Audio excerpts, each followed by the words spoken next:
샬롬. 2월 26일 목요일 하나님 나라를 시작하는 말씀 묵상 시간입니다. 오늘 우리에게 주신 말씀은 요한복음 8장 21절부터 30절입니다. 청년누리의 고차나 형제가 말씀을 읽어주시겠습니다. 하나님의 말씀을 경청하십시오. 다시 이르시되 내가 가리니 너희가 나를 찾다가 너희 죄 가운데서 죽겠고 나의 가는 곳에는 너희가 오지 못하리라. 유대인들이 이르되 그가 말하기를 나의 가는 곳에는 너희가 오지 못하리라 하니 그가 자결하려는가. 예수께서 이르시되 너희는 아래서 났고 나는 위에서 났으며 너희는 이 세상에 속하였고 나는 이 세상에 속하지 아니하였느니라. 그러므로 내가 너희에게 말하기를 너희가 너희 죄 가운데서 죽으리라 하였노라. 너희가 만일 내가 그인 줄 믿지 아니하면 너희 죄 가운데서 죽으리라. 그들이 말하되 내가 누구냐? 예수께서 이르시되 나는 처음부터 너희에게 말하여 온 자니라. 내가 너희에 대하여 말하고 판단할 것이 많으나 나를 보내신 이가 참되시되 내가 그에게 들은 그것을 세상에 말하노라 하시되 그들은 아버지를 가리켜 말씀하신 줄을 깨닫지 못하더라. 이에 예수께서 이르시되 너희가 인자를 든 후에야 내가 그인 줄을 알고 또 내가 스스로 아무것도 하지 아니하고 오직 아버지께서 가르치신 대로 이런 것을 말하는 줄도 알리라. 나를 보내신 이가 나와 함께 하시도다.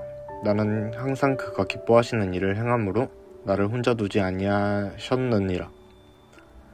이 말씀을 하짐에 많은 사람이 믿더라. 오늘 본문은 우리 신앙의 근본적인 두 가지 질문에 대해 주님께서 답을 하시는 내용입니다. 먼저는 죄에 관한 것입니다. 무엇이 죄이며 죄인인 우리가 왜 죽을 수밖에 없는지에 대해 말씀하십니다. 두 번째로 그렇다면 왜 주님의 방법은 십자가뿐이었을까입니다. 먼저 죄에 관한 말씀입니다. 나는 가고 너희는 나를 찾다가 너희의 죄 가운데서 죽을 것이다. 그리고 내가 가는 곳에 너희는 올 수 없다. 여기서 주님이 말씀하시는 죄는 단순히 그리스도를 주로 믿지 않음이 아닙니다. 개괄적으로는 맞는 말씀이지만 주님이 성경에서 말씀하시는 죄란 것은 단순히 이런 추상적인 개념이 아닙니다. 23절과 24절에 보면 너희는 이 세상에 속하였다. 그래서 나는 너희가 너희 죄 가운데서 죽을 것이다. 이렇게 말씀하십니다.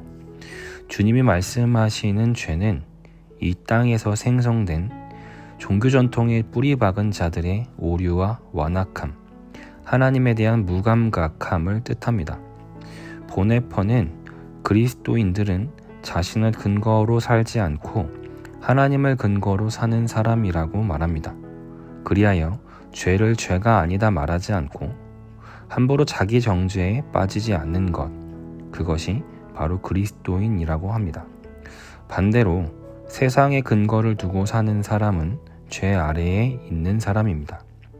김혜건 교수는 요한복음을 주석하며 요한복음에서 의미하는 세상은 예루살렘의 또아리를 튼 유대인 종교 체계라고 말합니다.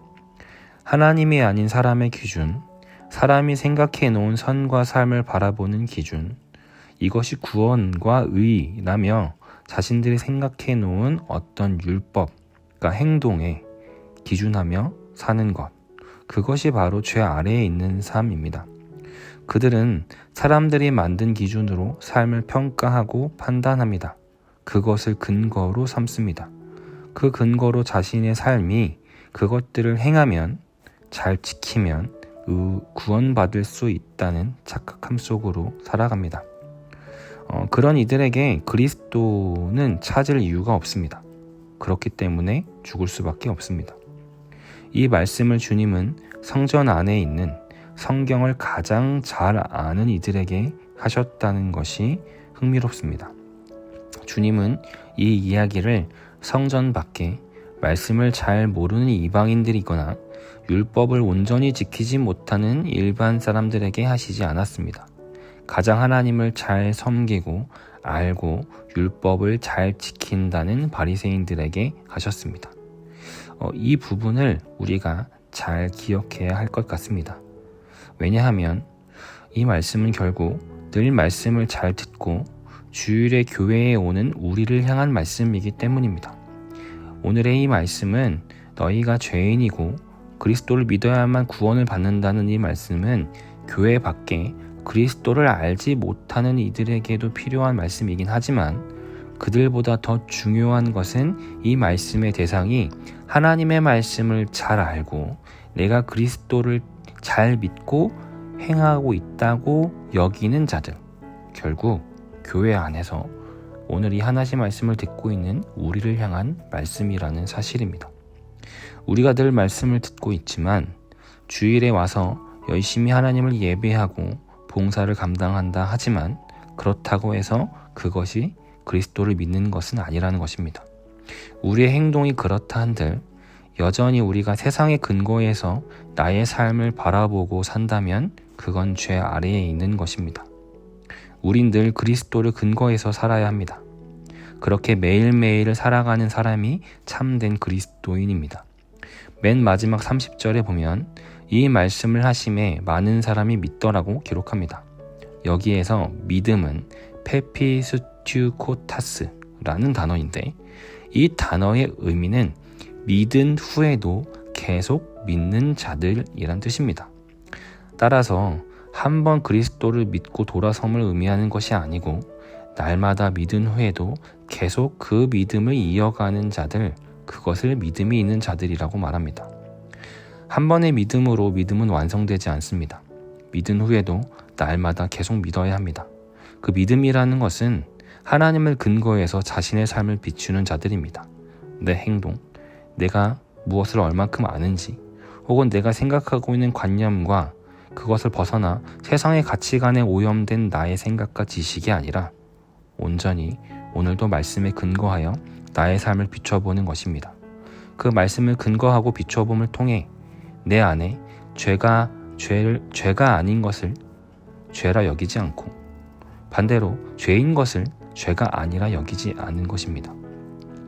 어느 순간 그 믿음이 더 이상 진행형이 아닌 완료형으로 멈춰버린다면 그때 우린 역시 바리새인들처럼 우리가 만든 신앙이란 전통과 관습 아래 매여 그리스도를 온전히 보지 못하고 그분을 찾지 않게 될 것입니다.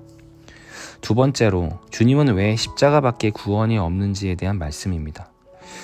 김혜건 교수의 요한복음 주석을 다시 언급하면 그분은 이렇게 설명합니다. 예수님이 원래 하나님과 누렸던 엄청난 영적 연합을 부정당하고 박탈당해서 음보로 떨어졌을 때 세리와 창녀들이 원래 예수님이 누리던 연합과 결속의 자리를 차지했다. 이렇게 말합니다. 예수님이 십자가에 못 박혀서 대신 벌받는 순간은 가늠하다 붙잡힌 여인을 하나님 품 안으로 불러들이는 시간이고 삭개오를 하나님 품 안으로 불러들이는 시간이라고 이어 말합니다. 즉, 내가 땅에서 들리면 모든 사람을 내게로 이끌겠다라고 하는 것은 이런 말씀의 의미입니다. 오늘 주님의 말씀을 정리하면 결국 우린 나 자신이 자신을, 서로가 서로를 구원할 수 없습니다. 어느샌가 만드는 우리의 전통과 관습, 행위의 약속이 나를 구원할 것이라는 착각이 우리를 죽음으로 이끕니다. 최근 높은 뜻 정신을 계속해서 담임 목사님 설명하시며 높은 뜻 아래에 있다고 해서 높은 뜻 성도가 되는 것은 아니다는 맥락이 이런 의미입니다. 우리가 어떠한 것을 지키고 어떠한 것들을 만들어간다 했을 때 때론 그것이 높은 뜻을 벗어나게 하는 높은 뜻이 될 수도 있습니다. 우리가 이 아래에 있다는 사실, 언제든 그곳으로 향할 수 있다는 위험을 인식하는 것이 우리를 죽음으로부터 구원하는 첫 번째 길입니다. 그리고 오직 세상 어느 누구 하나 할 것 없이 오직 예수 그리스도만이 그 죽음으로부터 우리를 구원하시는 분임을 믿고 인정해야 합니다. 그분은 우리를 대신하여 죽음으로 향하시며 하늘 보좌 아버지 하나님 곁에 자신의 자리를 우리에게 내어주셨습니다. 사랑하는 성도님들, 너무나 기초적이고 중요한 것들이 익숙해지고 오래되다 보면 중요성을 상실하게 되는 경우가 많습니다. 더 대단하고 고차원적인 신앙의 이해와 삶의 실천을 집중해야 하는 것이 아닌가. 너무 기초적인 것은 이제 그만 얘기해도 되지 않을까? 이제는 그만 바라보고 강조하지 않아도 되지 않을까? 이런 생각을 자주 하게 됩니다. 목사인 저 역시 그런 생각을 자주 하게 됩니다. 그런데 최근에 그것이 가장 큰 믿음의 실패일 수 있겠다라는 생각을 뼈저리게 하고 있습니다. 기초라고 하는 것은 그냥 가장 쉽고 수준이 낮은 것을 뜻하지 않습니다. 삶에서 배우는 지혜와 기초 역시 어린 시절에 배운 것은 어린아이의 몫이 아니라 우리 삶 안에서 가장 맨 처음 배워야 하고 가장 우선순위를 둬야 하는 기초적인 내용입니다. 마찬가지로 신앙의 기초라고 하는 것은 가장 우리의 신앙의 밑에서 든든히 중심을 잡아줘야 하는 것입니다. 그 기초 위에 여러 가지의 건물과 신앙의 건축들을 해갈 수 있습니다. 내가 죄인이며 그리스도만이 우리를 구원할 수 있다는 아주 기본적인 기독교의 진리는 오늘날 그리스도인에게는 더 이상 이야기할 필요가 없고 생각할 필요가 없는 아주 수준 낮은 내용들이 아닙니다. 언제나 가장 중요하게 튼튼히 세워야 하고 점검해야 하는 기초입니다. 이 사실을 오늘 이 아침에 다시금 우리가 되짚어보면 좋겠습니다. 그리고 30절 말씀처럼 오늘 우리 모두가 날마다 믿은 후에도 계속 믿는 자들이 되기를 소망합니다. 기도하겠습니다. 거룩하신 주님, 늘 익숙하게 알던 기초적 사실들 많이 듣고 익숙하다 하여 그것을 잘하고 있는 것이 아니라는 것을 이 아침 다시 생각하게 됐습니다. 가장 중요한 것을 내가 잘 지켜가고 있는지 이 아침 우리의 신앙의 고백을 돌아보길 원합니다. 오직 내 안에, 세상 안에 죽음을 이길 힘이 없고 오직 그리스도께만 그 힘이 있음을 다시 고백합니다. 믿은 후에도 오늘 또 계속 믿는 자들이 되게 하여 주옵소서. 예수님의 이름으로 기도드립니다. 아멘.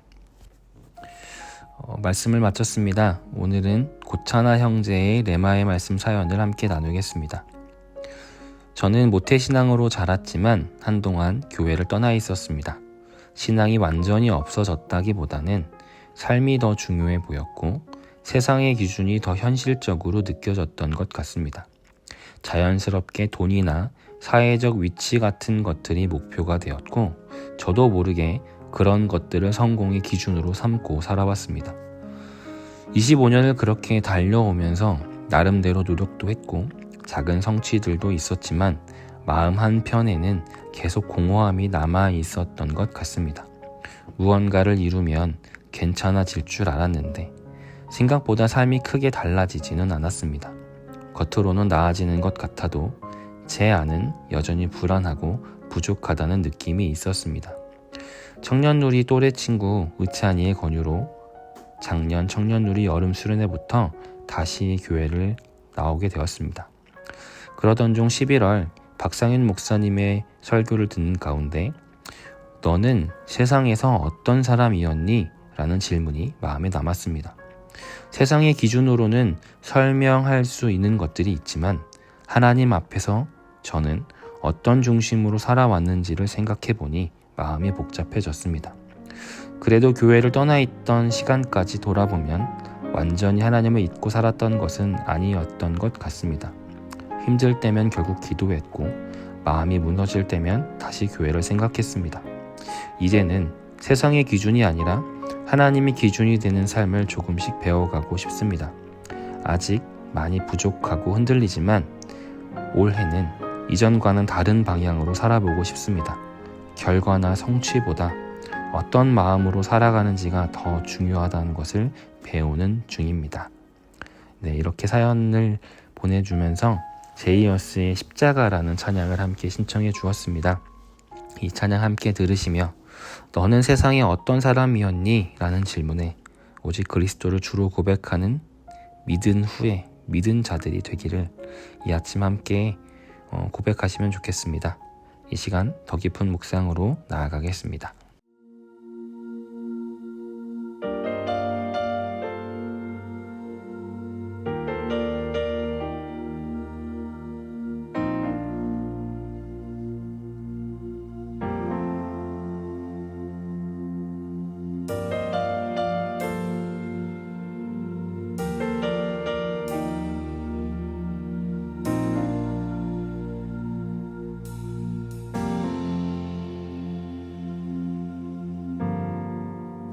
걷고 있네 높은 언덕 아무 말 없이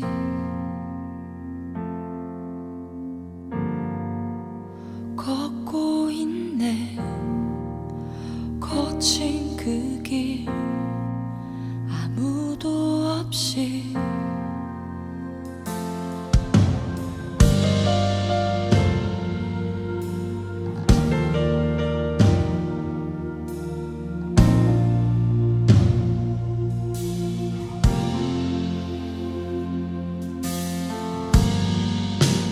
걷고 있네 높은 언덕 아무 말 없이